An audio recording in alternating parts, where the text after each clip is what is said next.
Please be seated.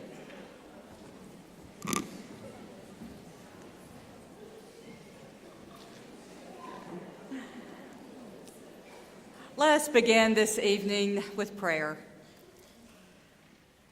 O Divine One, we praise you for this time together when we come together as one community. We praise you for the opportunity to give thanks for the saints who have gone before us. We give thanks for the ones who have enabled the founding and continuing presence of this wonderful school. We give thanks for the ones who have spoken to our hearts, to those who have encouraged us in our weaknesses and in our strengths. We give thanks for the saints of Salem who have helped us discover our unique gifts, who have challenged us to live beyond ourselves and to change the world for the better. Amen.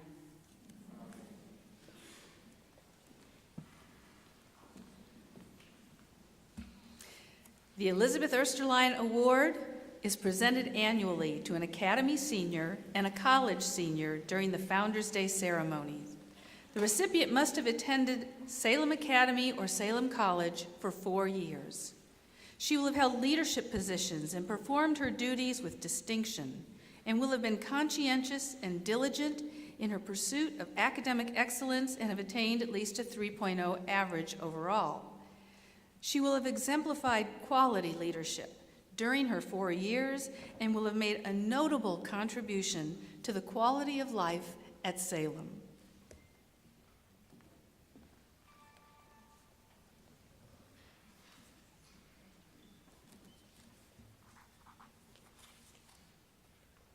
It's difficult to imagine a more worthy recipient of this year's Oesterlein Award.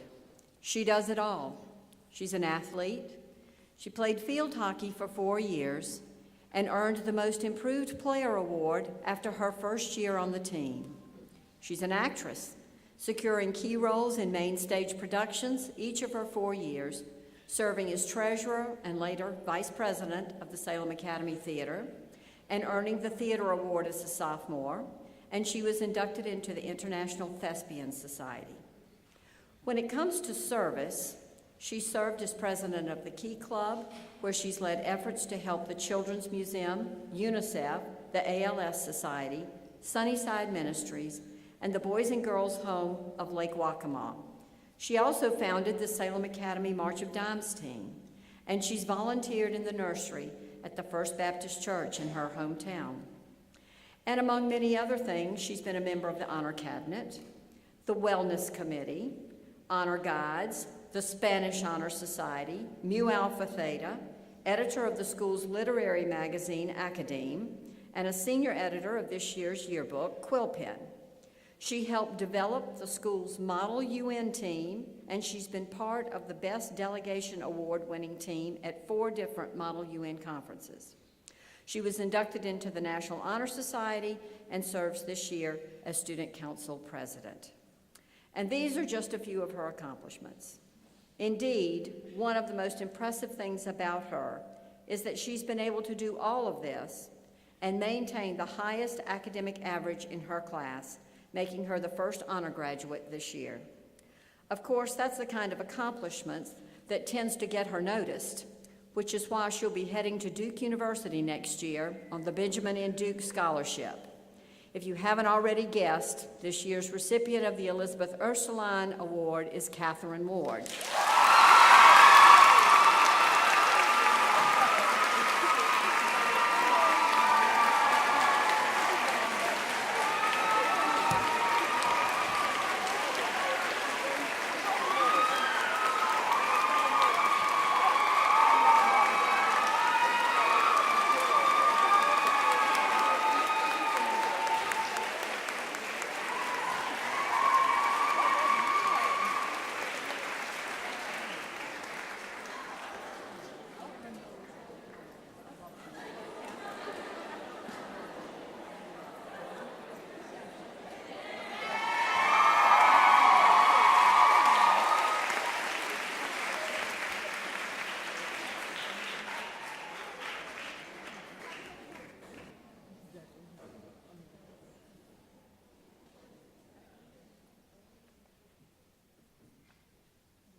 All of you have accomplished so much already and have made a tremendous impact on Salem's community. I know many outstanding students were nominated this year, and I'm sure the committee had a very hard time just picking one of you. I had the great pleasure of getting to know this year's recipient during my time at Salem. Although I worked closely with this student, I had no idea how many incredible things they had accomplished. This year's recipient received a full tuition scholarship and will be graduating with both college and departmental honors, and made a significant contribution to our community through numerous leadership positions. Some of these positions include being a member and chair of board, participant, sorry, please, chemistry background, sorry, in the Emerging Leaders Program, a leader of the executive board of student government, a valued member of the Committee on Community, and a trusted and beloved RA. As an oboist, this student received a full scholarship in music, and by the end of this year will be published in 2 different academic journals. They were speaker on panels for numerous organizations, were president of Open Up, a leader of the Women in Nature program, and probably most well known for being the chair of Honor Council. This sociology and women's studies major is also well known for their love of coffee and terrariums.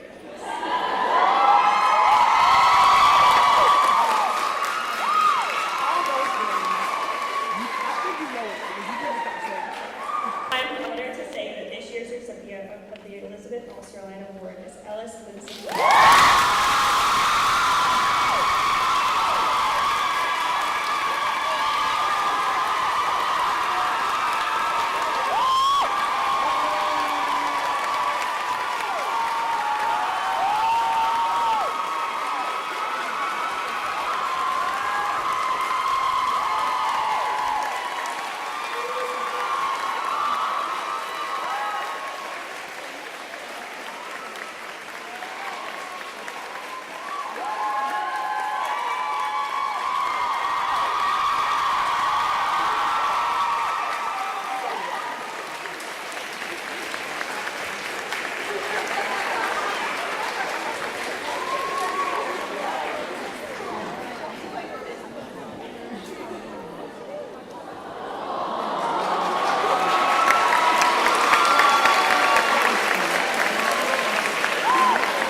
our 242nd Founders Day and to introduce a very distinguished speaker. Elisabeth Baird is a 1983 graduate of Salem College and is the Director of On-Site, Off-Site, and Online Education at the North Carolina Museum of Natural Sciences in Raleigh. In her current role, she shares science with students, teachers, and the general public across the state and around the world. She's greeted thousands of visitors at the museum while working diligently behind the scenes to conduct research and plan special events. Her work is hands-on. For the past 13 years, Liz has participated in deep water corals research, collaborating to help explore, collect photos and videos, and draw samples from the deep ocean floor. Her research, titled Atlantic Canyons, Pathways to the Abyss, recently won a Partners in Conservation Award from the U.S. Department of the Interior, which Liz accepted on behalf of the museum. In addition to leading an annual teacher workshop to Belize, Liz founded International Take a Child Outside Week, which is held September 24th through 30th every year. And this event now engages partnering organizations in all 50 states and 4 foreign countries. Liz recently worked with a group to write and receive a nearly $8 million National Science Foundation grant to create citizen science projects that middle school students can do in their classrooms. This was in collaboration with North Carolina State University, the Keenan Fellows Program, the Friday Institute, and the museum research staff. of Salem is deeply tied to an incredible legacy of family members who are Salem alumni. Her aunt, Maggie Mae Robbins Jones, graduated in 1922, followed by her grandmother, Mary Alta Robbins Oliver, in 1926. Liz's mother, Lucinda Baden Oliver Denton, is a member of the class of 1959, and her daughter, Madeline Robbins Baird, graduated in 2010. Woo! Liz gives back to Salem through volunteering, having served on the college alumni board and as the current chair of the Board of Visitors. We are delighted to have her on campus today to celebrate our rich history and reunion weekend. Won't you please join me in welcoming Salem alumna, sister, friend, and advocate, Elisabeth Denton Baird.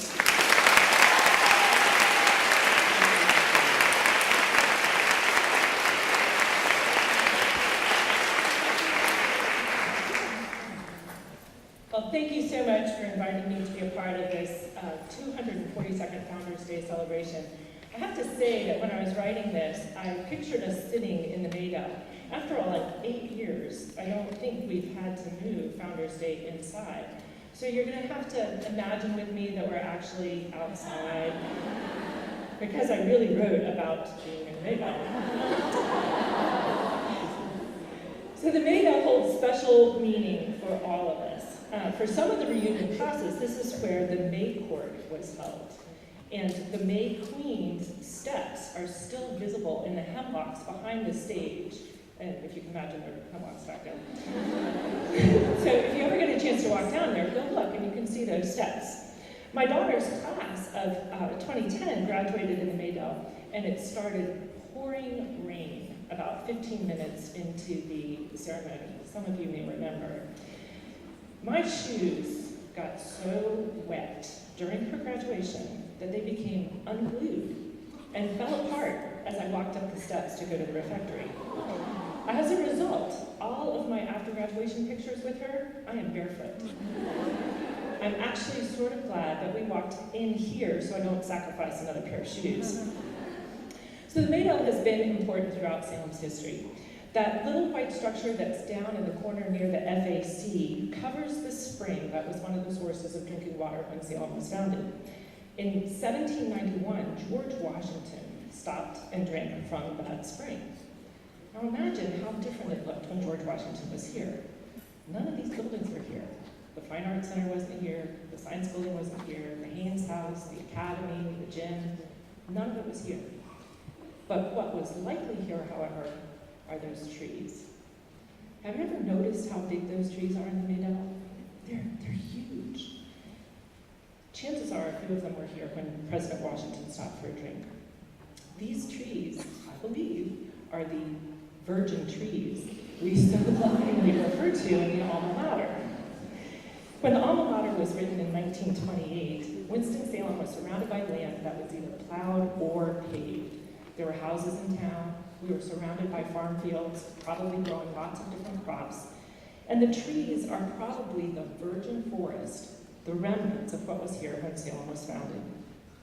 You might have noticed a bald cypress that grows down near the gym. It's near the little bridge on the gym end of the Maydell. It might not look to be all that impressive, but chances are it's between 130 and 190 years old. It's pretty impressive. I find this particularly intriguing because it means that this tree might have grown from a seed dropped by a Carolina parakeet. Bald cypress seeds float, and so most of their seeds are dispersed by floating downriver or around during floods. So how did the seeds ever get upriver? Well, Carolina parakeets were the key. They carried the seeds upstream, and they would deposit them further upstream so that the trees could be there. These birds were declared extinct in the wild in 1918, long after this tree started to grow. So how did this tree get here? Was it planted intentionally, or is it a link to that lost species? Kind of amazing. These links to the past remind us of our family trees. My family tree, as you've heard, is tightly woven into Salem, with my grandmother, my mother, my daughter, and I all graduating from the college. But it's more than relatives that make up my and your Salem family tree. The faculty and staff of the college and the academy are part of this tree. George McKnight was was not only my chemistry professor, and I think he's not here, he also interviewed me as a prospective student during my scholarship weekend. And he is who I checked in with many years later when my daughter Madeline was a freshman. These connections with Salem faculty occur even if you never had them in class. In the 1980s, we used to claim that we were having a date with Dale on Friday nights. And that was when we had to spend them studying in the Dale H. Gramley Library. So, Dr. Pauley is part of the Salem family tree. And I wonder if decades from now, students will refer to going on Jan term with Dr. Pauley or celebrating the Day of Excellence with Dr. Pauley in commemoration of the fund that's been established in her honor.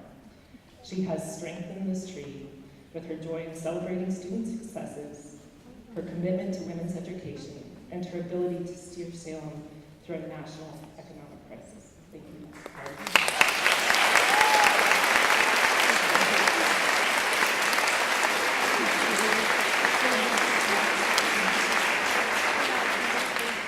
We refer to the Sisterhood of Salem, which includes not only our classmates and the classmates that surround our experiences here, but also everyone who has a Salem connection.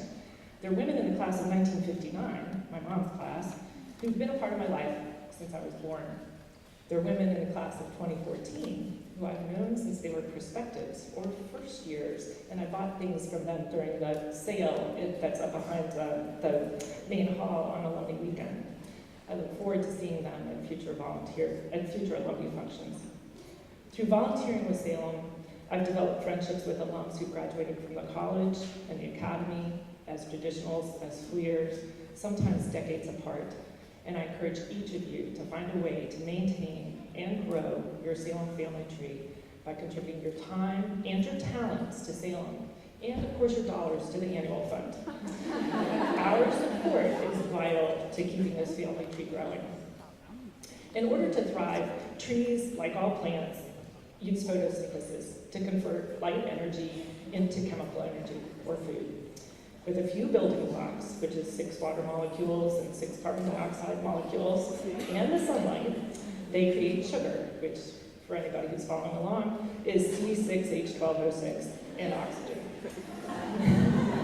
There are actually 6 other water molecules used in the process, but they're usually canceled out in order to balance the equation. So Craig, could you be sure to tell George I was paying attention in class? This ability to take basic elements and convert them into stored energy has allowed trees to live in all sorts of habitats, from the tulip poplars in the Baird to the ceiba trees in the Amazon. Trees are found in all sorts of settings. A liberal arts education, such as Salem, has been providing for 242 years. A liberal arts education provides the building blocks of knowledge and a catalyst for you to go on and be successful in any setting. My grandmother, class of 1926, was a music major. And I'm certain while she was here, she was not thinking, you know, in a few years, I'll be the director of a large nonprofit agency. And yet, that's what she did. She was the director of the Red Cross in Rocky Mount for decades. One of my favorite stories about her is that the Red Cross had donated an ambulance to the city, and she got to drive it in a parade through downtown Rocky Mount. Now, not even a whole lot of women knew how to drive back then, so she got to drive this ambulance in the parade. An emergency call came in, and she simply drove the ambulance onto the accident site. Now, I know that driving an ambulance was not part of the curriculum for being a music major, but she did it successfully. The knowledge, skills, and abilities that she developed while she was here allowed her to successfully lead the Red Cross. My mom was a home ec major, and yet she taught science for more than 20 years. And when I was a student, communication was a hardwired push-button phone that was wired into the wall, and there was a telephone down the hall that we all shared. And there was no internet, no texting, no Twitter, Instagram, Tumblr, Vine, Snapchat. And yet now, I know, how do we survive? Now I provide live interactive video conference feeds to the museum from while I'm out at sea. It's just amazing. Salem has changed with the times. The home management house where my mom practiced her home ec skills is now used by the development office. The academy students are learning robotics instead of needlepoint. And Sister's house has wireless. Although Salem is rooted in tradition, she is not mired in it. The liberal arts education prepared me and my daughter and my mother and my grandmother to be successful in new settings and new eras. Your education provides the building blocks you need to excel anywhere, to create energy wherever you go.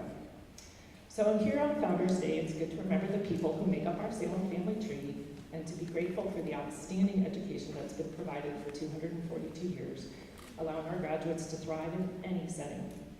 And of course, to sing the alma mater and reflect on our virgin trees. So have a happy, wonderful Founders Day and a terrific reunion. Thank you very much.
Receive now this blessing.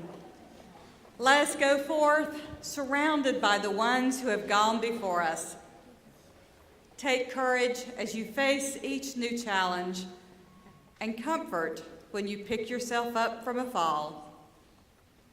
In whatever good you choose to do, precede it with hope, accompanying it with compassion, and follow it with thanksgiving.